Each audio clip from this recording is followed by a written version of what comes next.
You know I'm right on football destination draft day takeover. Nick Durst here as always. Michael Rockman is taking a well-deserved trip of vacation down to Florida, rocking out in Florida. But it's all good because I got Joe Calabrese with me. Joe's making his return, of course, to Landry Football after we had our incredibly successful NFL pregame show throughout the regular season.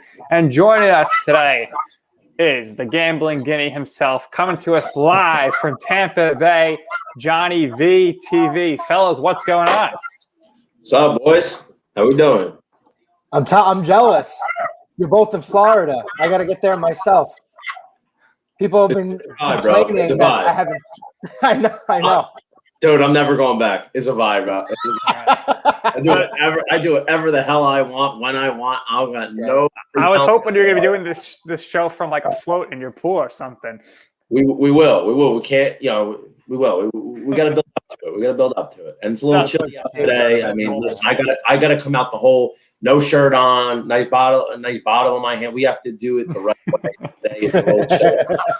So why don't you? We're going to get into the draft stuff here, but why don't you tell the listeners and viewers here about the big bet you won when you bet on the Tampa Bay Buccaneers to win the Super Bowl? Well, basically going into last football season, I really like Tampa. I've been somebody that loves to watch the Buccaneers for like the last 10 years because they've always put out great rosters. And heading into last year, before I knew anything about Brady, I thought the Bucs could actually make a lot of noise because they had one of the most talented rosters in football. I thought Winston would take a big step in year two of Bruce Arians' system if he had a chance. They had a ton of money. They had over $90 million in money to spend in free agency. And then I was like, okay, we're going to keep an eye on them because I think they might be able to make some noise. And then I'm hearing the winds of Tom Brady coming to Tampa in middle of March, right around when everybody's hearing about it. And then I'm like, what are the odds looking like? So it was plus 3,500. And I'm like, wow, that's great value. Even if Brady doesn't go there, I thought Winston would be the guy, to take a shot. But then it's starting to become more of a thing. And I'm like, all right, let me get this bet in. And wouldn't you know it, I waited half a day too long. The odds had already dropped from 3,500 to plus 2,600, which is still great value. So I threw $150 on them. That was March 17th of last year. And then, so, I'm already sitting on this bet. And then once they beat Washington, they were plus 900. And I was like, oh, wow, really? Because they didn't think, I guess Vegas didn't think they were going to get past New Orleans or Green Bay to even get to the Super Bowl. So I'm like, all right, plus 900, let me throw another bet in. So basically two futures bets, to combine for one big one for Tampa Bay to win the whole thing. I mean, I was on cloud nine, dude. There was at no point. So I actually tailgated outside the stadium. It was crazy. They did for up until 4 blocks into the stadium. It was just insane. There was at no point I was sober from noon to mid the entire day. I was like, I cannot watch this game if I don't have at least 30 drinks in my system. So let's get to it. And as they say, baby, cash money. What do you think about that, Joe? I mean, that's a great win. Big time. It's a great win. I had a great I had my Gronk parlay in the Super Bowl that hit in the first half. Easy. It was the easiest money I've ever made in my whole life because you knew that Gronk had played obviously played a couple Super Bowls. There were a couple Super Bowls he was hurt in. But he's never really had a standout Super Bowl game. And with the way the playoffs were going and the way the Chiefs defense was kind of looking, you kind of put 2 and 2 together. It was interesting because Mike Evans and Chris Godwin, they didn't really have a great individual Super Bowl game. The Super Bowl game was more Burnett having a great game, Gronk having a great game, and Antonio Brown catching that touchdown too. But yeah, that's an amazing bet to win. It's great. They didn't. Great what? They didn't need him though. They didn't need him. It was great. No, they didn't. If I was actually, we're gonna go out to Soho. Me and my buddy. So we're gonna have to go to Soho after. I don't know if you guys saw the video. So basically, there's one spot. It's really the younger spot in Tampa. It's on South Howard. There's in a 3-block radius, there's 7 bars, and it's a lot of fun. And there's a couple bars right next to each other that a lot of under 30-year-olds go, and it gets wild. And after, I guess during the game, because like, I had a lot personally invested in this game, obviously. So I wasn't going anywhere. I needed to focus and watch this game. Right. It turned out like, bro, the game was over after like 5 minutes into it. But after that, I was like, if the Bucs win, like, let's go to Soho. Let's go to South Howard. And we didn't end up going. But dude, if you saw the videos, you could look it up. The mayor of Tampa literally had a panic attack. She like had a meltdown because it was just chaos. It was like Project X. I'm like, dude, it would have been so fun to be in that. Like, it was, dude. There had to be 5,000 people in like a 2-block radius, just piled on each other. And I'm like, my God, I missed out, man. I missed out. Yeah, so we'll definitely talk about some future bets here because we got the draft coming up now. I guess we'll start with you, Joe. If you were putting some money down here, who are you betting on to win the offensive rookie of the year? I think a lot of people are going to put the money on Lawrence. I don't know if that's the right bet necessarily. He's definitely going to be favored, but it's going to be tough. It's interesting because you're going to have, I think, 2 or 3 guys, through 2 or 3 quarterbacks who were drafted here early. I think are going to probably go right into starting jobs. So you could start right at the top of the draft. Trevor Lawrence is going to be the first overall pick. There was the report that came out recently. You saw the NFL Fox Instagram account tweeted Zach Wilson. They say he's a lock to the Jets at 2. And if he's a lock, he's probably going to be locked in as a starter. San Francisco traded up to 3. Chances are they're going to take a quarterback, whether it's Justin Fields, Mac Jones, Trey Lance. They'll probably have an opportunity to start there too. A lot of great receivers are going to be going off the board early, like Jamar Chase, Jalen Waddle, right? So I think you're going to have a bevy of guys to be able to bet on. Depending on where Jamar Chase goes, I think Jamar Chase has the opportunity to create a rookie impact or year 1 impact similar to Odell Beckham Jr. and Justin Jefferson. It seems like LSU is DBU, but lately, and you could include Jarvis Landry in there too. It seems like they're transitioning and they're becoming wide receiver U. So depending on where Jamar Chase goes, whether it's the Bengals at 5, who need another receiver, whether it's the Dolphins at 6, maybe they give Tua an option to throw at. Maybe he goes to Dallas at 10 or the Giants at 11. I see Waddle being mocked to the Giants a lot. But I like Chase for value purposes because I think a lot of people are going to be locked in on the quarterbacks. And the receiving class this year is tremendous. It's outstanding. What do you think of Johnny? Dude, honestly, what you said it sounds great, but at the end of the day, dude, like most awards, it's a quarterback award. I mean, looking at the past 20 winners, you get every now and then you get a couple running backs that'll win it, so that's not a surprise. Like Barkley won it, Alvin Kamara won it. The only receiver in the last 15 plus years to win it was Odell Beckham in 2014. I don't really think there was a standout rookie quarterback in that draft. I could be, my memory might be a little hazy on that. But honestly, dude, it's a quarterback award. And the way the draft's shaken up, I think Zach Wilson looks like he's going to go number 2. So then it depends on if he's actually going to play over Sam Darnold right away. It looks like Mac Jones might be going 3 to the Niners, and then he might be sitting behind Jimmy G. I would honestly say either Trevor Lawrence is a bet, and I know obviously he's the overwhelming odds. I would say it's either probably Trevor Lawrence or depends where Trey Lance goes. If Trey Lance goes somewhere and he starts right away and he has a good season. But it's predominantly a quarterback award. I mean, Justin Jefferson had an unbelievable season last year. Right. One of the best receiving rookie seasons ever. And he still didn't win. Right. So, I mean, that just goes to show how difficult it is. So I'd probably say the best bets to me are going to be either Trevor Lawrence and it depends where Trey Lance goes. So let's take a look at Michael's mock draft here, right? So he's got Lawrence, of course, going 1, Wilson 2. He's got Lance going to the 49ers, which means he wouldn't play.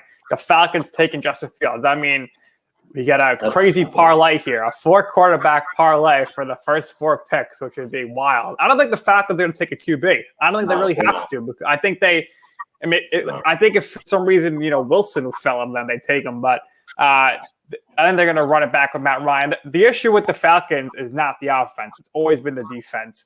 Look at their 5 through 8 here. You got Jamar Chase going to the Bengals, Joe, which I don't see how the Bengals could pass over Sewell. How do you not pick Sewell there at Oregon? You got to pick him for Joe Burrow.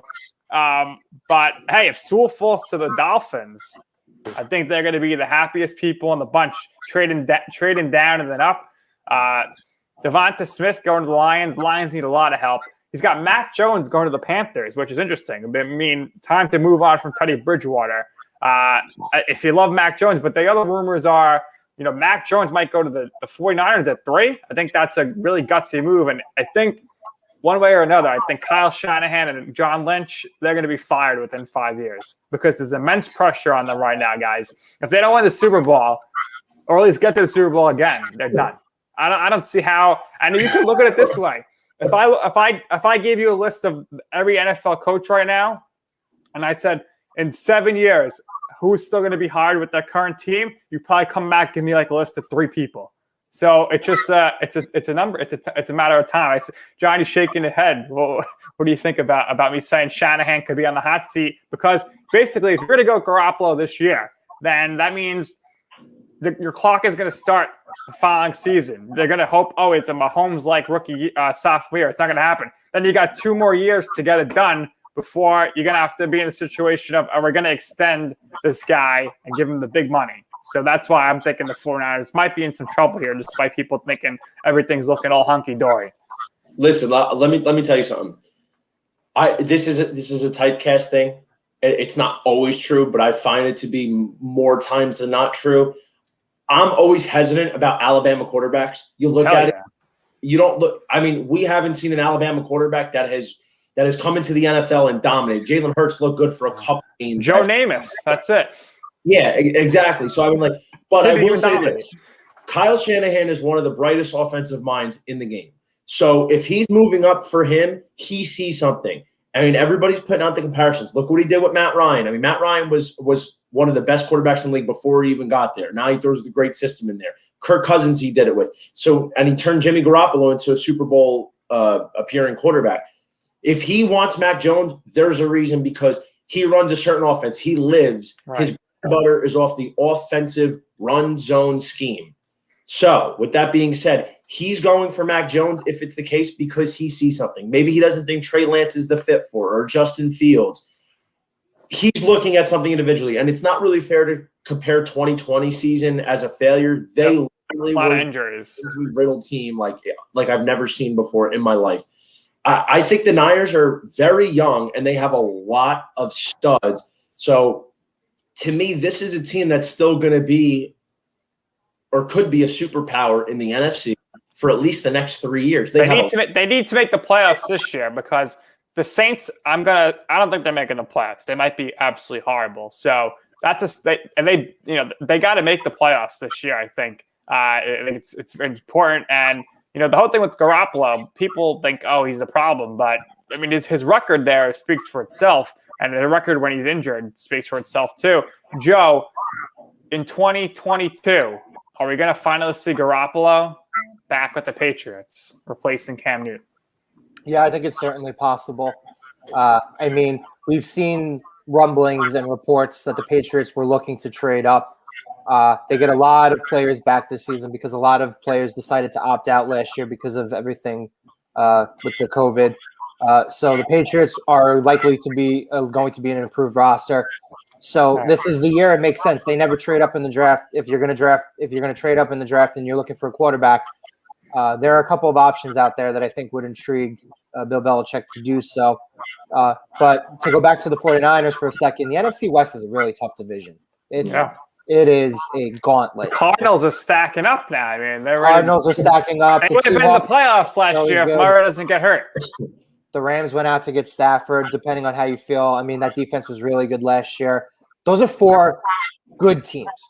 I don't know if any of them are, I would say, great. Maybe the Rams have the highest potential to be great. But as of right now, all 4 of those teams are good. Like if they all win 9 games next year, or 10 games and above. 9 and 8, that'd be bad. We'll get our 500. Right. Yeah, with the new game. Yeah, we gotta. Well, we can talk about that, but first I'll talk about the Cardinals since we're on them here. This team, I think, J.J. Watt, A.J. Green. I'm assuming they're going to work something out with Fitzgerald to come back. This team, to me, should win the NFC West, and I think they should have won it last year. No, there's issues.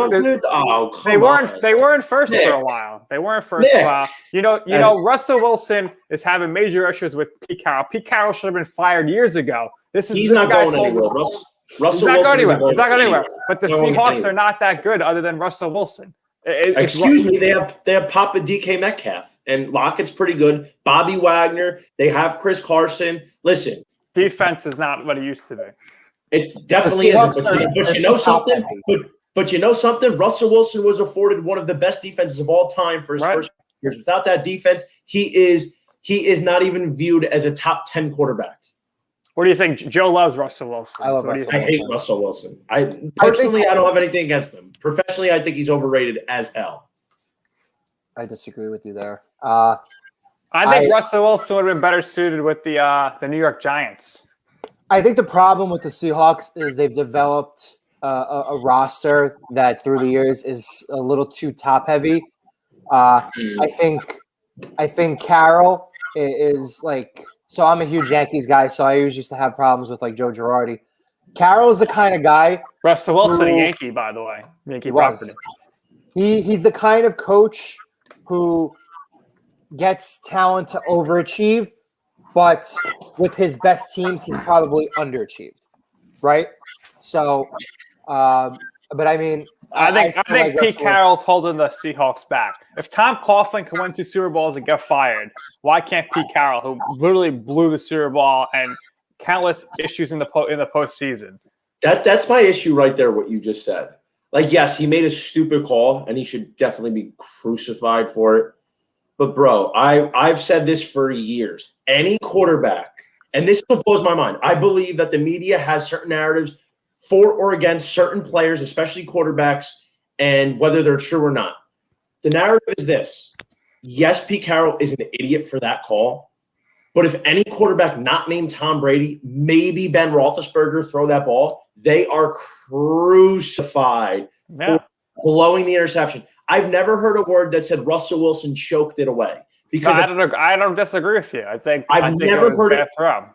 It's always about Pete Carroll not calling a run, which, yes, he should have. But at the end of the day, Russell Wilson still blew. He had a gift. He was given a gift. Jermaine Kearse made like a Circus Delay type of catch to get them down there. Usual luck that he's got in his career. He blows the Super Bowl, and they don't talk about it. God forbid Matt Ryan threw that. Matt Ryan, Aaron Rodgers, Tony Romo, Phillip Rivers, anybody not named Brady or maybe Big Ben, forget it. Forget it. They will never hear of it. Yeah, I just think beyond that, I think the last few years, Carroll's coaching has been questionable. But now the NFC West, tremendous pressure on the Rams, who I think are not going to be good with Matthew Stafford. He's the person. I think he's overrated. I never liked Matthew Stafford. Guy's 0-3 in the playoffs. Barely. He's usually always hurt. I don't think he's just a huge upgrade over Jared Goff. I guess I know you guys probably do, but I don't see this guy coming in right away and bam, the Rams are winning the Super Bowl thanks to Matthew Stafford. To me, I find that hard to believe. I don't think he's a difference maker in the sense that he's going to put them over the top. Excuse you. I mean, bro, they got the Super Bowl with Jared goddamn Goff. Yeah. Bro, listen. Jared Goff's been better in the postseason than Stafford. Bro, that's because look at the team and coaching Jared Goff had. Let me break it down for you guys right now. The Rams are plus 1,300 to win the whole thing. Now, I wouldn't make a bet before the draft because there's not that Tom Brady like move that happened that shook up the entire league that would have me making a futures bet at this point in time. But looking at the Rams, dude, what don't they have? To me, Stafford is a big jump over. He's got by far his best roster, by far his best coach. Look, McVay turned Goff into a 35-plus touchdown quarterback. I mean, he turned him into a Super Bowl appearing quarterback the way that Kyle Shanahan did it for Jimmy G. Todd Gurley was very good, though. Yeah, exactly. Yes, that is very true. But Cam Akers he's very good. He's up and coming. They have Cooper Kupp. They have Robert Woods. They have Tyler Higbee. They have a great defense and a great head coach. And let me tell you something, dude, and I got to be honest with you. Let's look at the NFC, shall we? Because we think the Saints are going to take a step back. Does anyone, aside from Tampa Bay, really say, you know what? That's a team that's going to go all the way. We've been there, done that with the Packers. Until they make some real commitments to Aaron Rodgers' offense, they're not going to be able to get over that hump. Because guess what? The Green Bay Packers, as much as I love to watch them, they are soft. They are built from the outside in. They're a soft team. That's why they lose to more physical teams like a Tampa Bay. The NFC East, no thank you. So really, to me, it's the Rams and the Bucs as the two teams to beat in the NFC at the moment. And then throw the Packers in there as maybe the third team. So, and the Rams can beat the Bucs. We've seen it. Joe, do you think Stafford gets hurt this year? Well, I mean, that depends on if that offensive line can stay healthy. Andre Whitworth was hurt last year, I believe. So, I mean, the Rams and the Seahawks both have the same problem. They have a lot of talent up top. If they lose one or two key guys, all of a sudden the depth issues with both those teams start creeping through. And you kind of saw it last year with the Niners a little bit. I like what the Cardinals are doing. They're building up a lot of depth. I think, to his point, if we both, or if the three of us believe that now the Saints are going to take a step back, and at some point they will take a step back. You know, you can only win 10+ games for so many years. Speaking of the Saints, you guys think Jameis is going to start, or do you think he'll be better, bro? Oh my God, I would love to start, man. There was nothing. There has been few things in this life that have joyed me more to watch than the 2019 Jameis Winston experience. Loved it. 30-30. I think he'll have a good season under Sean Payton. There's a lot of stuff that he needed to work on coming from away from. I could see this being Payton's last year in New Orleans. They might say we're in such cap misery. Jameis isn't going to be a superstar here. We got to rebuild. He's going to say, "I'm not rebuilding. Get me out of here. I'll go coach a championship contender." Right. Yep. Totally fair. Well, let's look at some more mock here. So we got Kyle Pitts going to the Cardinals. If they get him, plus whatever they already got, that's pretty ridiculous right there. Patrick Surtain. My rule is you never draft a USC guy. You never draft an Alabama guy. More times than not, they're busts in the NFL. But you know what? The Cowboys, they always go for those big-name corners out of college. I don't know why he has J.C. Horn going to the Giants. The Giants don't need a cornerback. They got Adoree Jackson. Okay, so they're pretty set there at Bradbury. Now, Kwity Paye, he's a beast. If the Eagles get him, they're lucky. They're fortunate. But I don't know what the Eagles are doing. I know, John, you're very upset with the Eagles just being this absolute dumpster fire right now. What direction they're going to go? I mean, dude, it's comical, man. It's comical because we literally just talked about it before we went live. The Eagles literally go out of their way to not draft savage wide receivers. They passed on Papa DK. Like, Papa DK was legitimately jumping off the charts in terms of his combine, and they said, no, thanks, we're not going to take you. So they're literally in a position to get a Devontae Smith, to get maybe a Jamar Chase, to get a Waddle. And then what do? They trade back. Fine. Listen, you never know. Things happen. Like, look what happened. The Raiders took Henry Ruggs way over CeeDee Lamb. The Cowboys ended up stealing him at 18 or 17 or 18 a couple years ago, or last year, whatever it was. And look how it worked out. So maybe the Eagles get lucky. They need a bona fide wide receiver one. They do need a lot of other help. But guess what, man? I enjoyed watching Jalen Hurts, dude. For the few games he was playing, I enjoyed. If only he played the last full game of the season. Yeah, he needs a big wide receiver one after they let Alshon Jeffrey go. They're all on their way out. Looks like Zach Ertz might be getting traded. The only formidable pass catcher that you can probably count on being there outside of Zach Ertz, if he is Dallas Goedert, and he's a tight end. So they need a receiver, and there's plenty of receiving talent to go around in the top 15. So I think if Philly goes anywhere, they got to get a receiver, dude. They have to.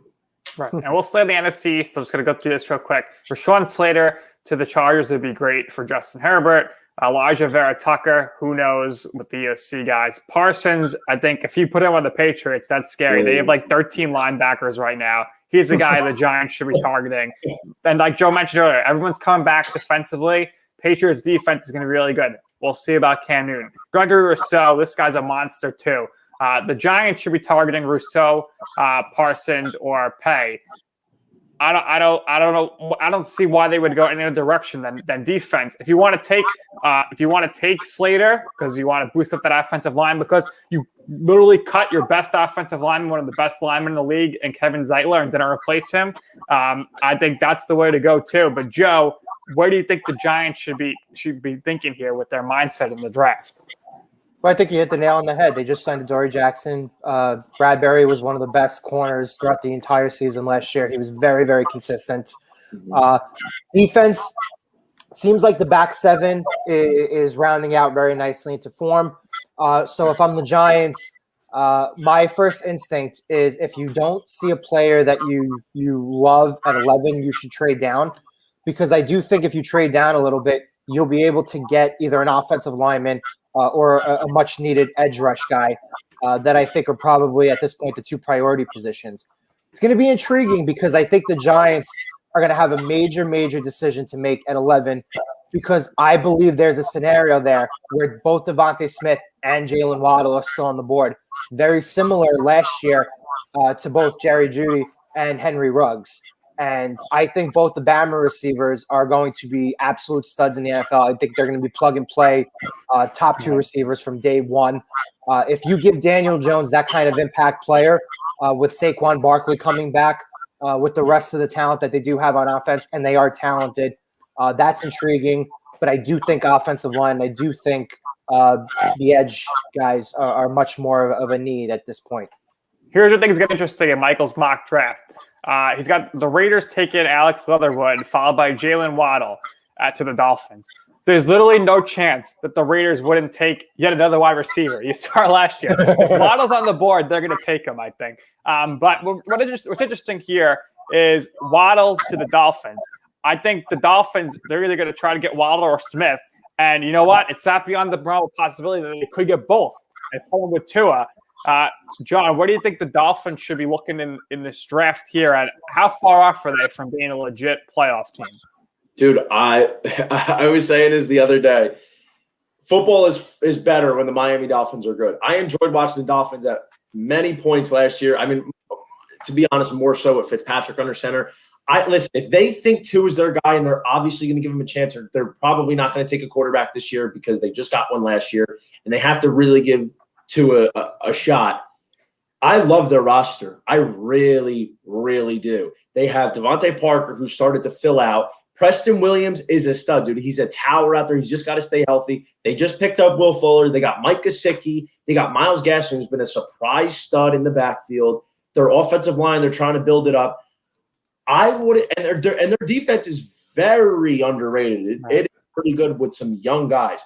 I would probably say I would like to see them go another receiver. I got to tell you. I mean, I want them to go a different quarterback because I don't believe in Tua. Like I said, I don't believe in the Bama guys for the most part.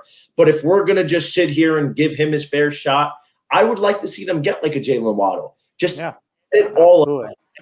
Why not, dude? The AFC East is up for grabs right now. As good as Buffalo was. Buffalo's going to be good. They might lose a few extra games just because the Patriots defense is going to be a lot better here. Yeah, man, listen, Buffalo ran away with the division last year. I think this year that division is up for grabs. And I got to tell you, it wouldn't surprise me to see the Jets even come out winning maybe 6 games, 7 games.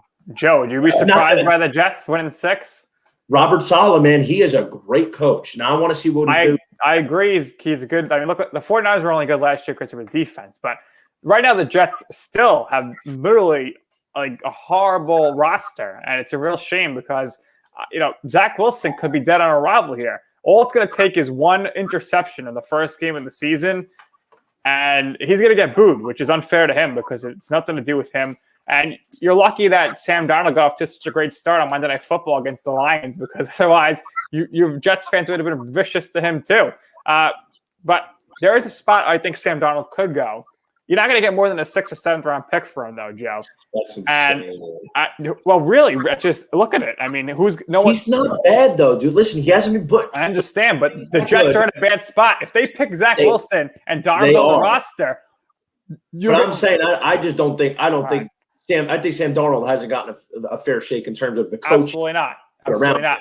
The Jets are going to be the first team to have 2 top 4 picks that are quarterbacks on their roster, and it's 4 years in a row.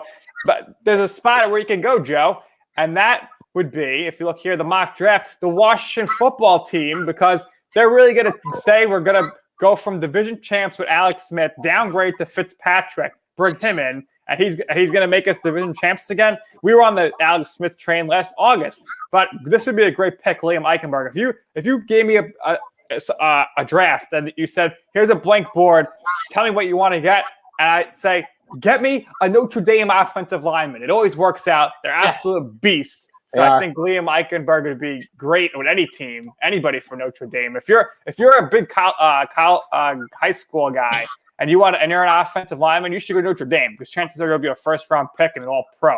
But Joe, what do you think about the Washington football team and their crazy situation right now?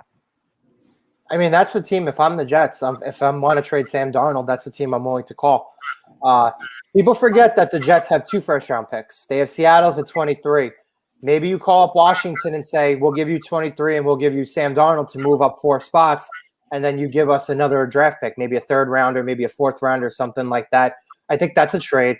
That's something worth looking into that I think would benefit both teams. You have the Raiders at 17. As much as I do like watching Derek Carr play, still kind of get the feeling that John Gruden and Mike Mayock aren't totally aligned on which quarterback they want to look into the foreseeable future with. Obviously, Marcus Mariota is staying there, and he decided to stay there because the organization was very loyal to him, which I think is pretty admirable. To me, if I'm him, I would have said, I'm not reworking this, so cut me because I'm going to go start somewhere else. You don't think this guy could have started for the Patriots or the Bears or the Washington football team? Yeah. Mariota, no. You don't think he could start again?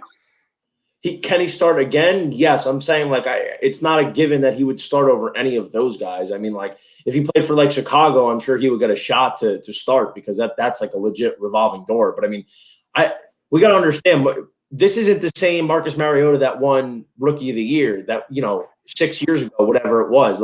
That was when he came out and he balled out, and that's not the same guy. And the NFL's changed. He's not the same player.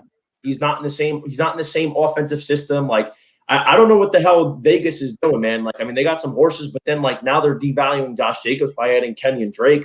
That's a cool one too, but Jacobs is the definition of a workhorse. And then they're trying to add Henry Ruggs, who's not a polished receiver, because they want him to be their version of Tyreek Hill. They just cut Tyrell Williams. The only real weapon they have as a pass catcher that you can count on is Darren Waller.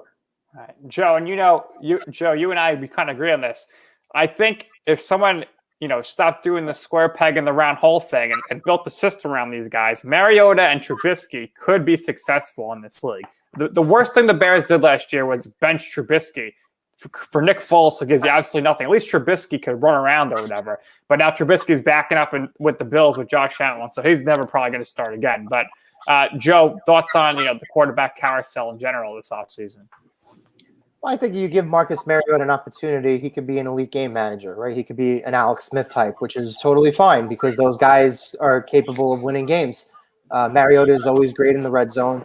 He's very, very efficient. In terms of physical tools, not off the charts, obviously, but he's got the brain power to at least hang around the league, and he's going to get another opportunity to start, whether it's with Vegas, with the Raiders, or elsewhere. That opportunity is definitely going to come about. I think Trubisky and Darnold are kind of in the same boat. I do think the Jets will be able to get something for Sam, whether it's a second-round pick and a conditional pick, or maybe 2/3 or something like that. Teams are willing to take chances on these guys. And I will also compare Mariota to another guy I think he compares favorably to, and that's Teddy Bridgewater. And you saw the Panthers last year, although they weren't necessarily good, I think Bridgewater, given the circumstances and given Christian McCaffrey's injury, actually played really well throughout the season. So all those guys are kind of in the same boat.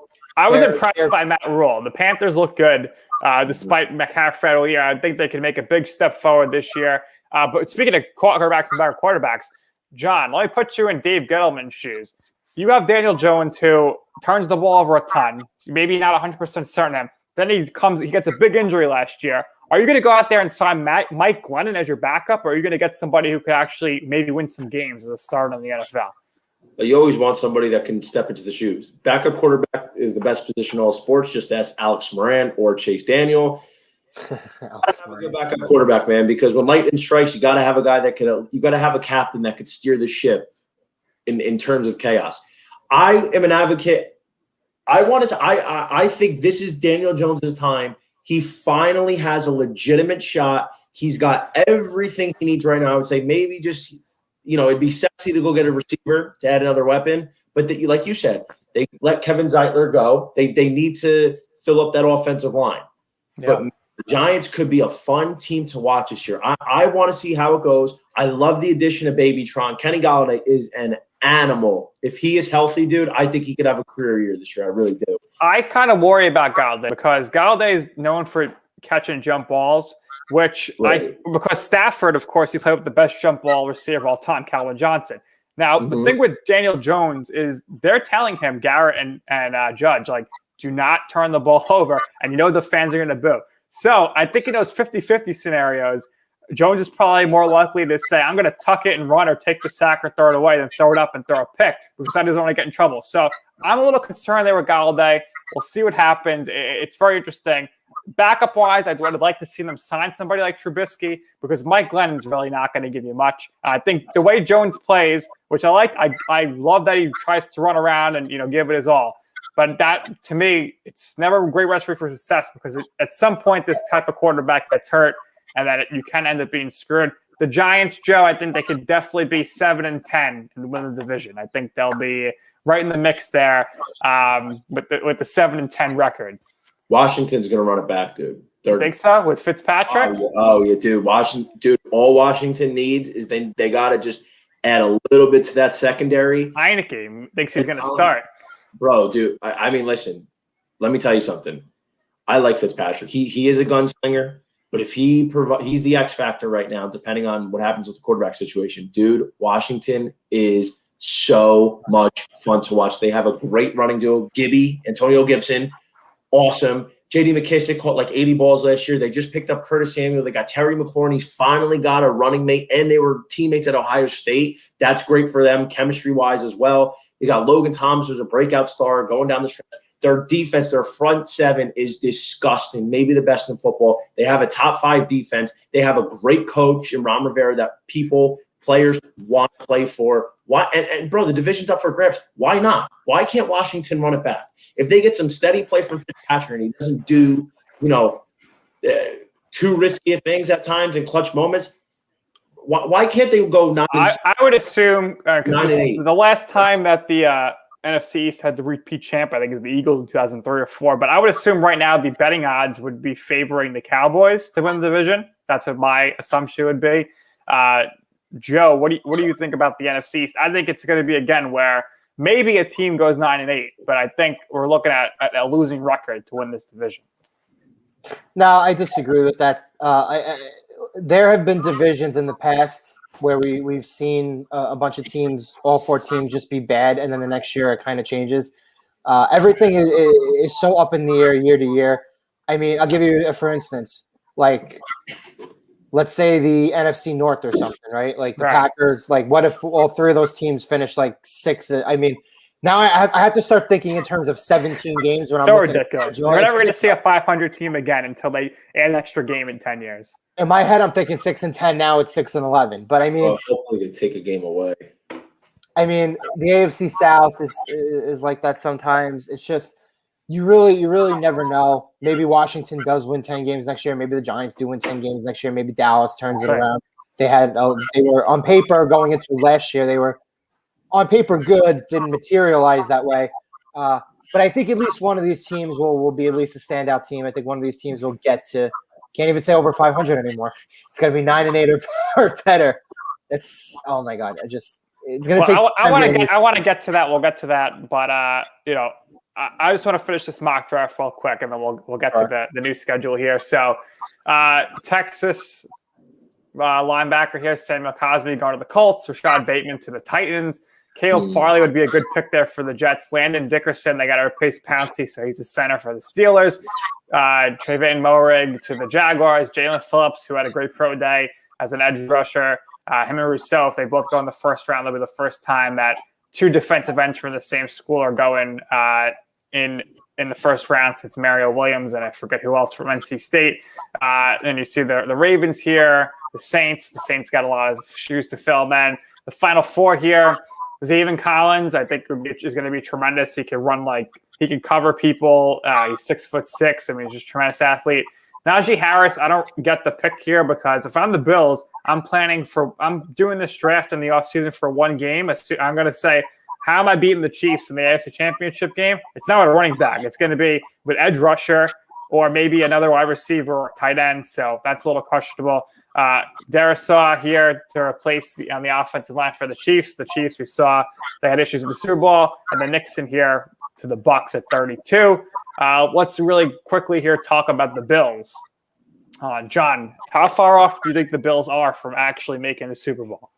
They have no shot right now. I love watching the Bills. I love what they did. They took a huge, monumental quantum leap forward. But at the end of the day, they don't have a shot against Kansas City.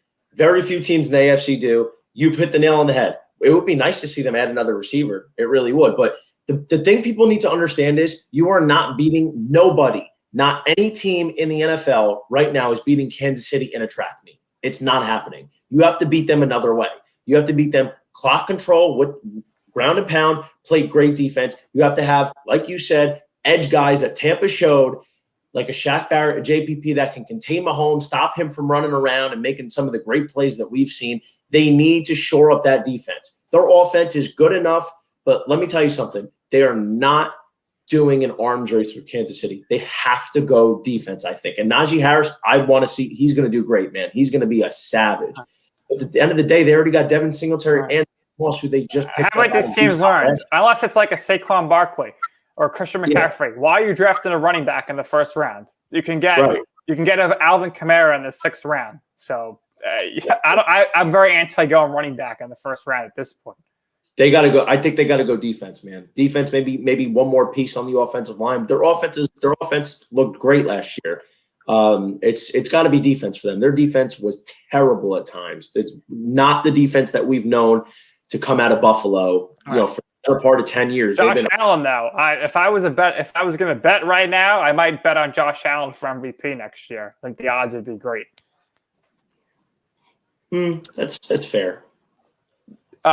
Joe, you think Josh Allen's close to being in the second tier of quarterbacks as far as obviously the elite is Mahomes, Brady, and Rodgers, but below that, you think Josh Allen's right there?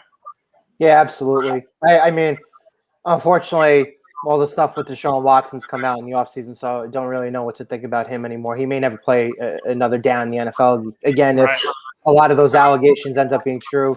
For now, we'll give him the benefit of the doubt, and we'll see what happens there. But that second tier of quarterbacks, Josh Allen's in that second tier of quarterbacks.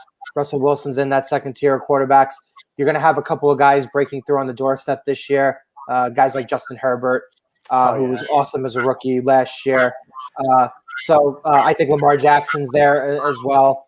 And we'll see what happens with a bunch of other guys. I think a lot of other guys are kind of in that tier 3. I mean, Nick and I did our quarterbacks ranking show, one of the last shows that we did before we put this on halt.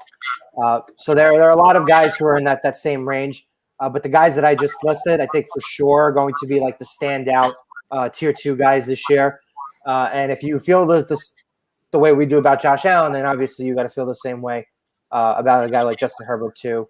I think he's going to be Herbert's going to be tremendous. Lamar Jackson's already won an MVP. Herbert could be a candidate for MVP this year. I'm a little worried with the change of the offense, but we see it every year. The second year in the league, and he's coming off the greatest rookie year of a quarterback ever. He can make a tremendous jump, and they could actually maybe give the Chiefs a little bit of competition in the AFC West. But we talked about the Packers recently before. He's got Zaven Collins going to the Packers here, which is a great pick, but this will continue the trend because not once since Aaron Rodgers has been starting quarterback have the Packers taken a receiver, tight end, or running back in the first round for Aaron Rodgers. So, John, you said the Packers are very soft. What do they need to do here in order to get to the Super Bowl next year? Because as far as I'm concerned, I still think there's a great chance they're going to be in the NFC title game next year, just because the West is brutal. So even if your Rams are great, like you said they are, all 4 teams are going to be great. And then the North is a little more winnable, I would think. But what do you think the Packers need to do in order to be playing in the Super Bowl next year? I mean, at the end of the day, listen, I did call them soft, and I do believe that. I think they've added a little bit in the last draft or two. But man, listen, like they need to shore up that defense. Definitely, they have blue chip players at each level of that defense. But the problem is, collectively as a unit, they haven't performed up to the level consistently that they need to in order to be a championship team. I mean, the re-signing of Kevin King as the cornerback too. I mean, he obviously had a terrible NFC title game. Scotty Miller just went right past them right before halftime. Yep. You got to continue to shore up some guys up the middle, keep addressing the linebackers and, the front line, because they got to be able to handle it and get pressure up the middle. I mean, their defense has a guy like Zadarius Smith who can get you close to 20 sacks in the season. They got a guy like Jair Alexander who is turning into one of the best corners in football.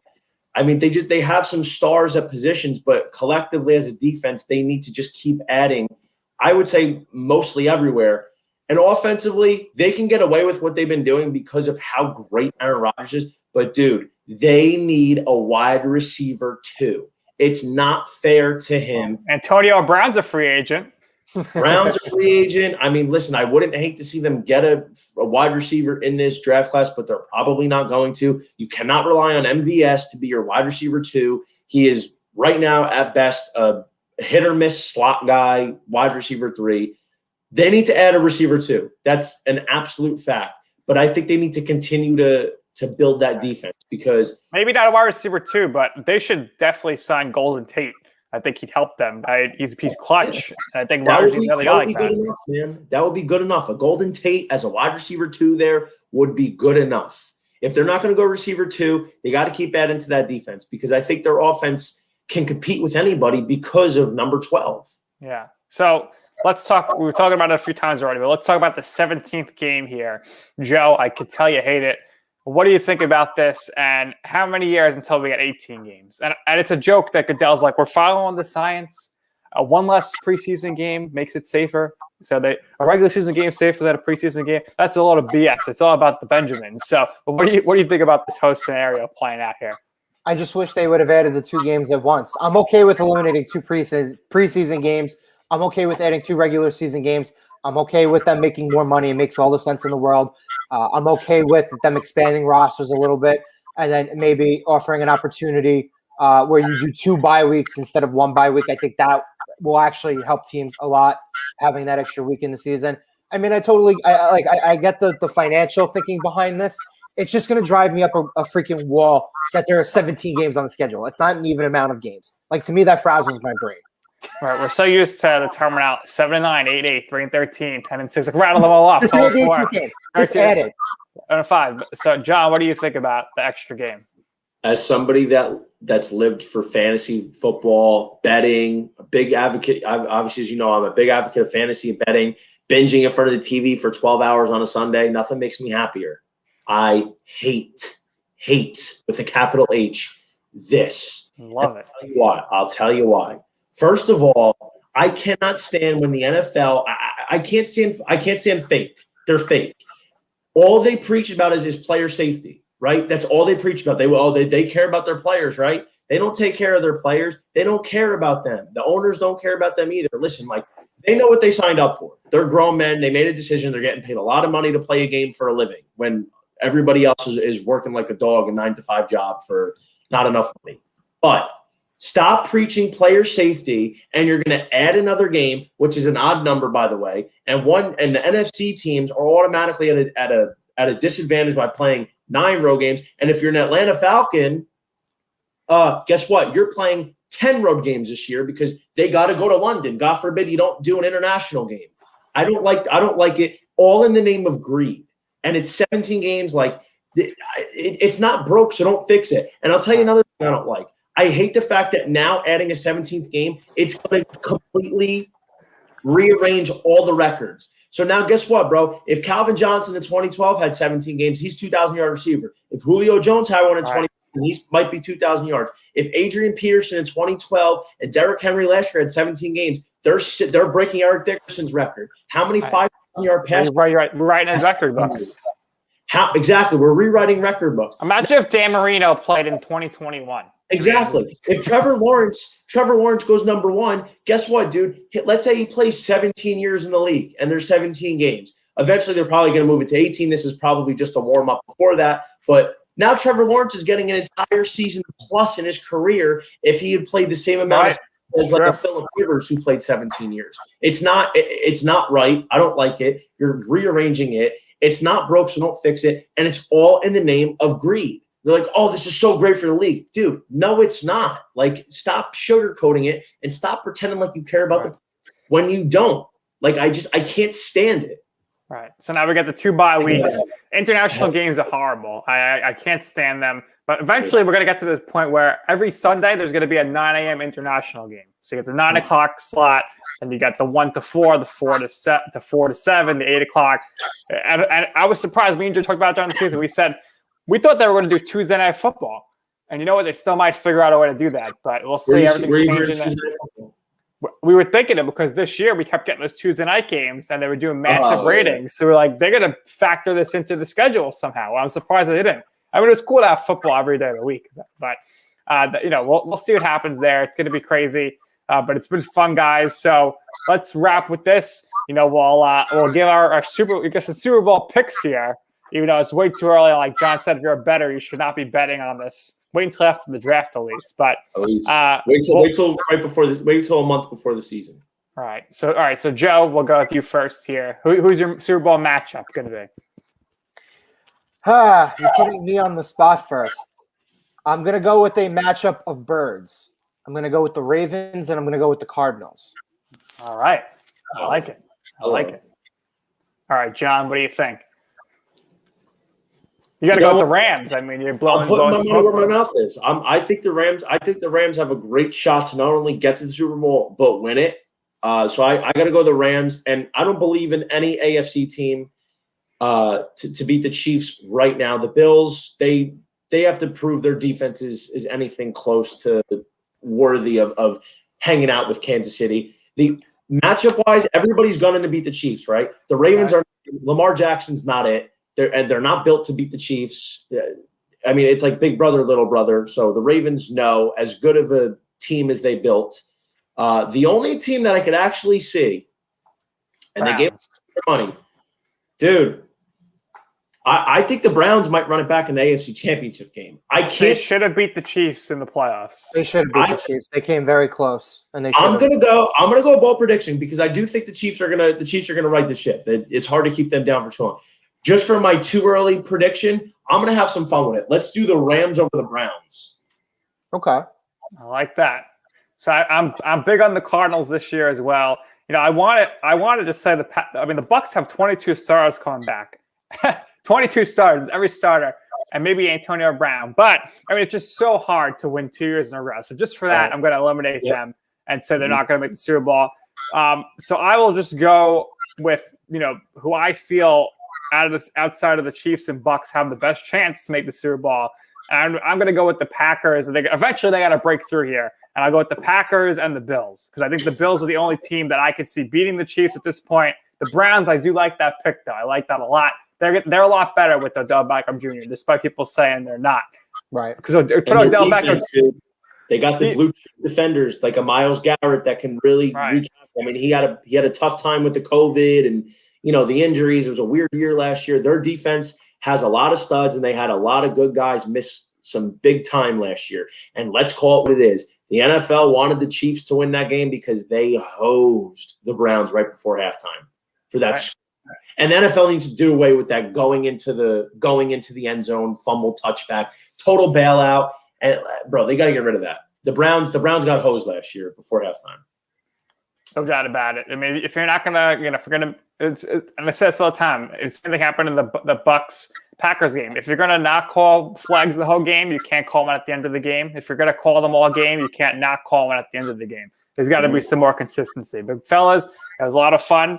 We're here filling in. You guys are filling in for Michael, and it was awesome. So, make sure you check out Johnny and Joe on inthezone.io.